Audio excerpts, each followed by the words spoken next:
Welcome once again. I hope you are doing well. My name is Amna and I am a scholar of English language. Today we are going to start a new series on how to study a play or drama. In this lesson, we will discuss only short definitions of play or drama.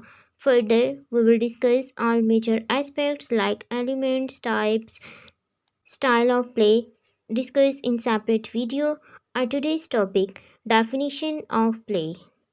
Let us move to our topic. The definition of play is here.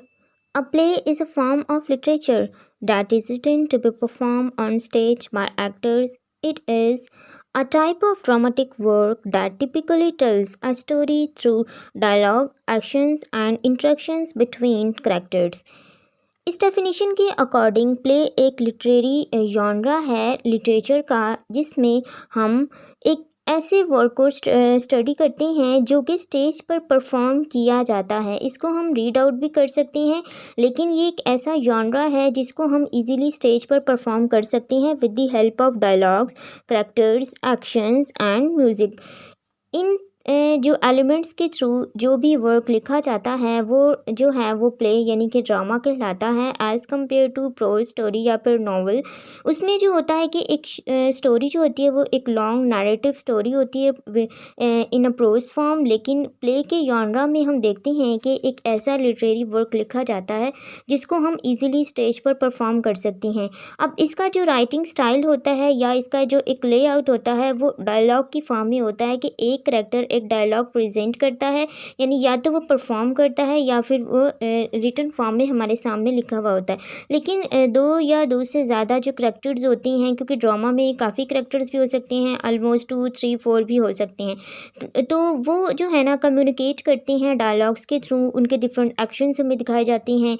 तो ये सब जो है ना ये drama कहलाता है और ये यानी कि प्ले और ये मोस्ट इम्पोर्टेंट फॉर्म है इंग्लिश लिटरेचर यानी किसी भी लिटरेचर के अंदर जो है ये एक इम्पॉर्टेंट जॉनरा समझा जाता है। देन आगे फर्दर मूव करते हैं। Play can takes many different forms and styles ranging from the tragedies to comedies. अब वो कह रहे हैं कि जो प्ले है वो डिफरेंट वैरायटीज़ यानी डिफरेंट स्टाइल्स में जो लिखा जाता है जिसकी रेंज होती है ट्रेजेडीज़ या कॉमेडीज़। ट्रेजेडी कहते हैं जिसमें एक मेन करेक्टर या किसी भी और करेक्टर की लास्ट में एक हॉरिबल एंडिंग दिखाई जाती है जिसको देखने के बाद हम थोड़े से सैड हो जाते हैं, या उसको हम ट्रेजेडीज़ कहते हैं।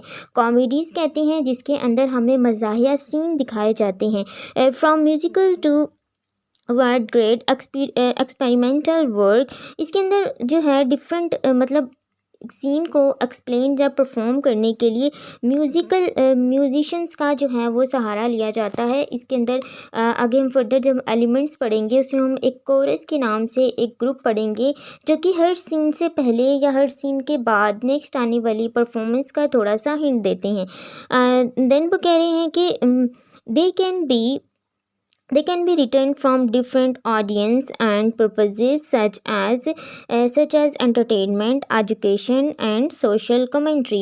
अब वो कह रहे हैं कि इसका जो प्ले का एक मेन पर्पस होता है वो या तो एजुकेशन के लिए होता है, कुछ प्लेस ऐसे होते हैं जिसमें लोगों को एजुकेट किया जाता है with the help of different characters and scenes, या फिर कुछ एंटरटेनमेंट के लिए होते हैं। लाइक इसकी एग्जांपल हम अपने ड्रामास के थ्रू ले लेते हैं, जैसे कि आजकल जो टेलीविज़न पर ड्रामास चलते हैं वो एंटरटेनमेंट के लिए होते हैं। लाइकवाइज इसके अलावा जो है सोशल कमेंट्री यानी कि सोशल इश्यूज़ या किसी भी सोसाइटी में जो सोशल क्राइसिस या कोई भी सोशल प्रॉब्लम्स चल रही होती हैं उनके ऊपर जो है वो ड्रामास लिखे जाते हैं जिनको हम मतलब कॉमेडी वे में, ह्यूमर वे में भी जो है वो प्रेजेंट कर सकते हैं। Play are typically divided into acts. अब ये डिविजन्स बता रहे हैं कि प्ले जो है वो प्ले के डिवीजन यानी उसकी डिस्क्रिप्शंस किस तरह की होती है, जैसे कि नॉवेल्स चैप्टर्स में डिवाइड होते हैं, पोइट्री स्टैंजाज में, वर्सेस में डिवाइड होती है। इसी तरह प्ले जो हैं आर टिपिकली डिवाइडेड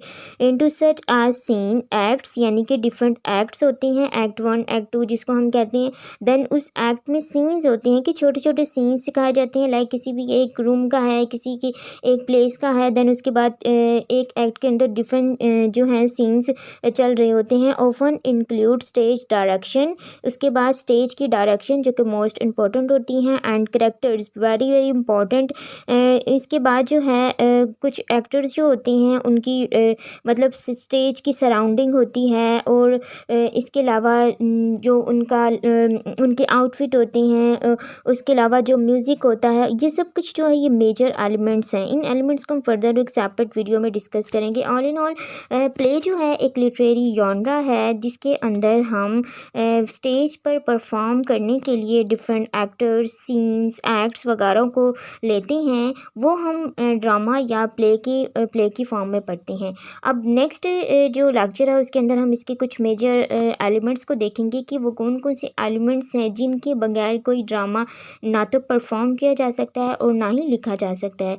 इसके साथ साथ प्ले या स्टोरी में क्या डिफरेंस होता है, प्ले की हिस्ट्री क्या है, प्ले कब स्टार्ट हुए, इनको फर्दर डिफरेंट वीडियोस में हम डिस्कस करेंगे।